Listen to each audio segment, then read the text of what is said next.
back here with King Sandy Productions. We're doing the wrestling update for the week. We have Aaron here to up-to-date you with the pay-per-view and the following Raw show. Up-to-date you? Oh my god. Fucking guy. I'm sorry. Tell me how to say it. Tell me how to say it. To all the listeners and the watchers out there, you know, I devote a lot of my time to wrestling. I grew up watching wrestling, alright? This is why it makes my opinion more credible, alright? I defend pro wrestling, I live for pro wrestling, and someday I will chase the dream of becoming a pro wrestler. Damn. Keep rolling. You know, I'm going to be the first to give the positive sides of Battleground because I know a lot of wrestling fans today like to overanalyze the current product, whether it be Raw, whether it be SmackDown, whether it be Main Event, Superstars, Impact, and they like to give a general negative review on everything. So I'm going to be the first because I appreciate wrestling so much, I'm going to give it the positives. So let's start off with the opening, Ziggler and Damien Sandow. They went on for about, I'll say 10-15 minutes. Great match. Everybody's on Ziggler. Every week I tune in and see Ziggler. Well, Ziggler gets better every week. It's like the fans give him like... It's just something about that reaction gets louder and louder and louder, and the fans are more and more behind Ziggler. I'm a big fan of Ziggler. I think Ziggler from the start, his in-ring work always did the talking for him for the most part. Ziggler is... You know, I don't think I've ever seen him, or at least since he came back, doing botching in any shape or form. No. He makes the worst superstar look good. And he's just like... He's connecting more and more with the fans. And me, as a fan, I'm even a bigger fan with Ziggler. Actually, personally, my favorite match in WWE history would be Dolph Ziggler versus Daniel Bryan at Bragging Rights 2010 because you have the top young talents of today and just their first head-on-head collision, like the match just shot off at 100 miles per hour. Right. It was amazing. Well, it wasn't back then. It wasn't about the commercial wrestling. It was more about them just trying to prove what they can do. They were both title holders at the time, and they 100 miles per hour did their thing for about 20 minutes, and that was just the opening match. And to me, I believe that was match of the night. It was very a lot of people don't talk about it, maybe because the pay-per-view isn't around no more, but that match sticks to me whenever. I watch it on a regular, over and over again, just because I love how they continue to pull everybody into the match. Right. And as far as all that, I mean, now that we got the main stuff out of the pay-per-view and the championship match, the way from what I understand, it was a draw, a double disqualification for the Big Show interference. Do you know what might be the reason why WWE is still holding out on putting a champion on board, or? For one, it's a 2-month pay-per-view. We have 2 pay-per-views this month, and they you know, I guess it was to prolong it into the next pay-per-view, so you have a main event and you wouldn't have just 2 weeks of build-up. You know, they want to drag it's a slow mountain they're taking with the WWE champion, and you know, if the fans are willing to stick around and climb that mountain, I believe the finish will be great because it's any chance of the bringing back a Ric Flair, whoever wins the Rumble's champion kind of deal, or no?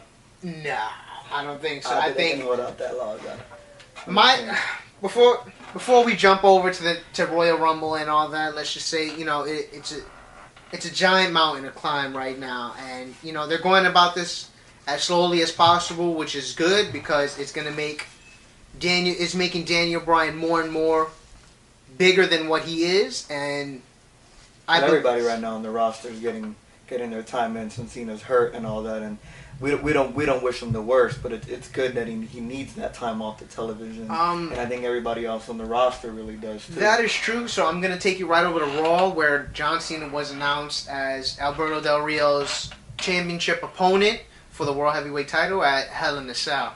Wow. I feel it was kind of a panic move, I guess, with such the low ratings they've been getting. Me personally, as a wrestling fan, ratings do not matter this day and age because you have so much quality television. You have Monday Night Football, you have television sitcoms and their fall seasons. You have But everything's too good for one thing to dominate. Yeah, there's no wrestling competition. Right. I mean, you have Ring of Honor, which is a great wrestling product, but just people aren't programming themselves to watch it like we are programmed to watch WWE.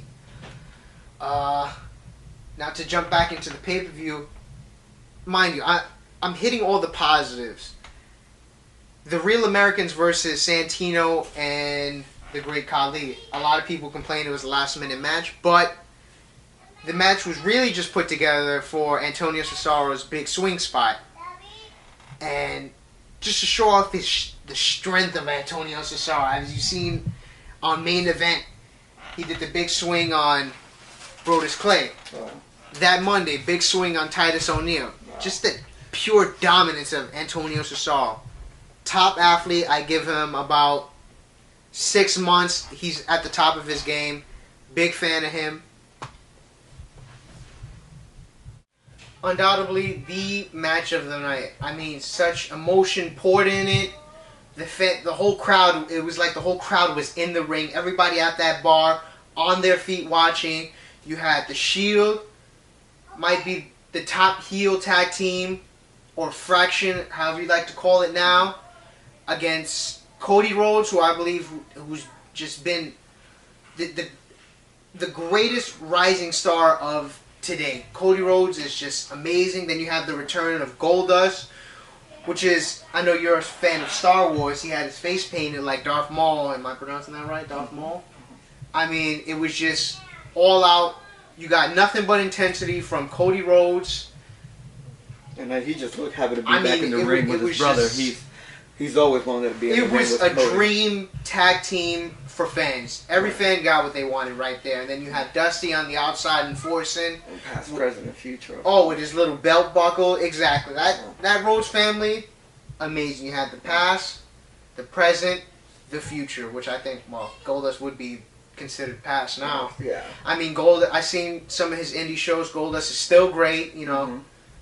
Being the fastest big man I have ever seen. Cody Rhodes, pure intensity, amazing. Amazing match, great finish. It was just the perfect tag team match, the perfect build. That's great news, and like I said, we want to keep saying from the Rhodes. We hope WWE continues to use them and stuff like that. And I mean, now we got all this stuff out the way, and we got the WWE game coming out. October 30th or 31st or 29th, around there.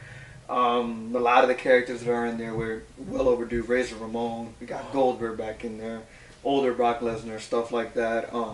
Anything you want to tell us before we head out that we should be looking for? Or? I think I'm the only one who is not too big on the roster. I'm more of a fan of today's wrestlers than yesterday's wrestlers, because these young guys aren't really getting the exposure. How's anybody supposed to say, hey, this is my favorite wrestler, if we're constantly getting the oldies shoved down our throats? I mean, it's awesome to have these guys. I prefer it to the way the video game was 2 years ago, when it was everybody on the current roster today, and you had your 4, 5, 6 legends on there, which is... Right. It's bad, but now it's just all about the legends, and it's like these younger guys really don't get a time to shine. Alright. Okay. Well, we there's a couple stuff that have to be revealed. I think roster-wise and all that in the next upcoming weeks. They usually hold out to the last 2 weeks before launch. So as soon as we find out stuff, we'll let you guys know and all that. But we want to thank Aaron for being on. He'll be on here a couple more times. His Twitter's @AaronNova.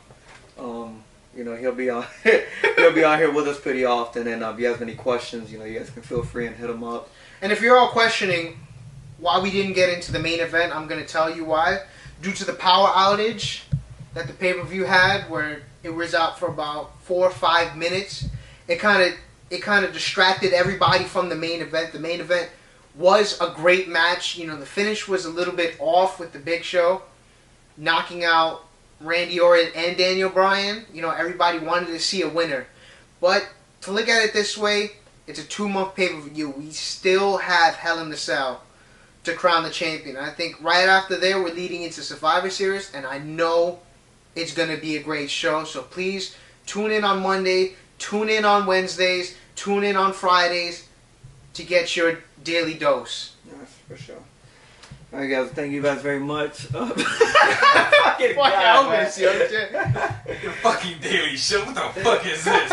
Nigga taking vitamins and minerals and shit. Well, Hey, bro, I got swag. we'll be here for all that and all the good stuff. Keep post, like, share, and subscribe, of course, and share with any wrestling fans you might know. And again, King Santi Productions here. If you have any questions or concerns, feel free to comment. And we'll try to answer some of the questions next week that we do get. All right, and it's King Santi and Nova. No.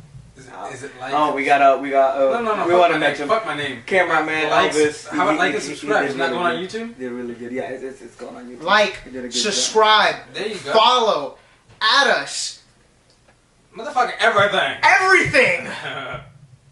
There you go.